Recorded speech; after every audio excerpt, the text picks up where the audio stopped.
तुमचे आपले सर्वांचे यूट्यूब चॅनल जॉब पॉईंट गुरुजीमध्ये बघा, महाराष्ट्र लोकसेवा आयोग एक प्रसिद्धीपत्रक जाहीर करण्यात आलेलं आहे। मित्रांनो, संपूर्ण माहिती तुम्हाला या व्हिडिओमध्ये मी देणार आहे।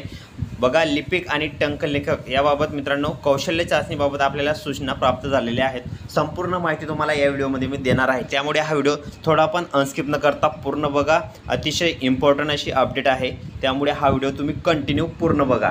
आणि मित्रांनो, तुम्हाला एक रिक्वेस्ट आहे, अजूनपर्यंत जर तुम्ही आपल्या चॅनलला सबस्क्राईब केले नसेल तर प्लीज सबस्क्राईब करून घ्या आणि शेजारील घंटीच्या बेल आयकॉनला प्रेस करून ऑल नॉटी सिलेक्ट करा, म्हणजे अशा नवनवीन अपडेट आणि माहिती तुमच्यापर्यंत मी घेऊन येत असतो। ठीक आहे, तर व्हिडिओला आपण सुरुवात करूया।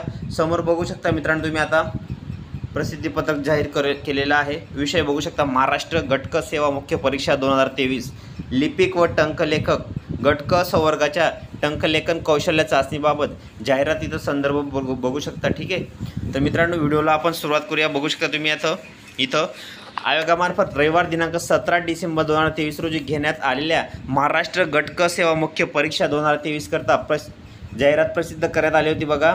आणि ऑनलाईन पद्धतीने अर्ज सादर करताना टंकलेखन कौशल्य चाचणी संदर्भात उमेदवारांना विचारण्यात आलेल्या 2 प्रश्नांच्या बाबतीत काही उमेदवारांकडून नमूद उत्तरांमध्ये त्रुट्या असल्याचे निदर्शनास आले आहे। अशा उमेदवारांच्या लिपिक आणि टंकलेखक घटक संवर्गाच्या टंकलेखन कौशल्य चाचणी संदर्भात खालील प्रमाणे कार्यवाही करण्यासंदर्भात इथं निर्णय घेण्यात आला आहे। बघू शकता तुम्ही इथं प्रश्न बघू शकता, प्रश्न व नमूद।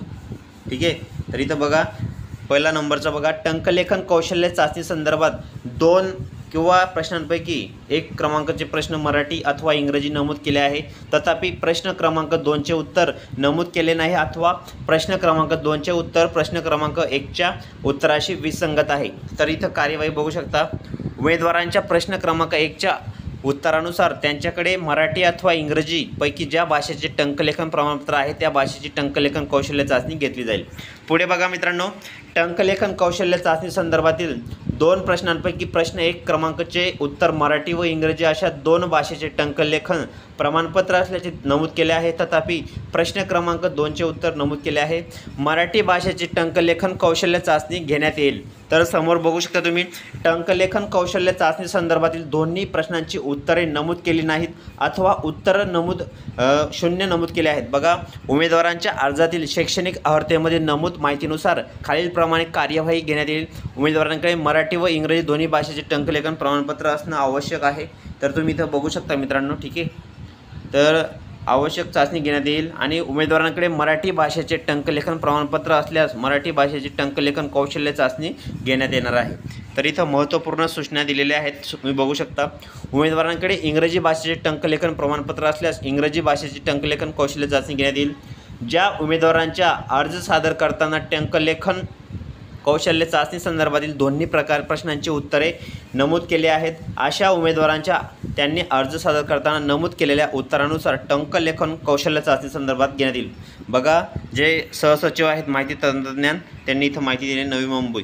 तर मित्रांनो, ही अतिशय इम्पॉर्टंट अशी अपडेट होती। ठीक आहे, टंकलेखन या उमेदवारांसाठी, लिपिक आणि टंकलेखकसाठी। ठीक आहे मित्रांनो, असेच नवनवीन व्हिडिओ आणि लेटेस्ट माहिती तुमच्यासाठी मी घेऊन येत असतो, त्यामुळे तुम्ही आपल्या चॅनलला पटकन सबस्क्राईब करून ठेवा आणि शेजारी घंटीच्या बेल आयकॉनला प्रेस करून ऑल नॉटी सिलेक्ट करा, म्हणजे अशाच नवनवीन अपडेट आणि माहिती तुमच्यापर्यंत मी घेऊन येत असतो। ठीक आहे, तर भेटूया पुढच्या व्हिडिओमध्ये। तोपर्यंत नमस्कार, जय हिंद, जय महाराष्ट्र। व्हिडिओ पूर्ण बघितल्याबद्दल मनापासून धन्यवाद।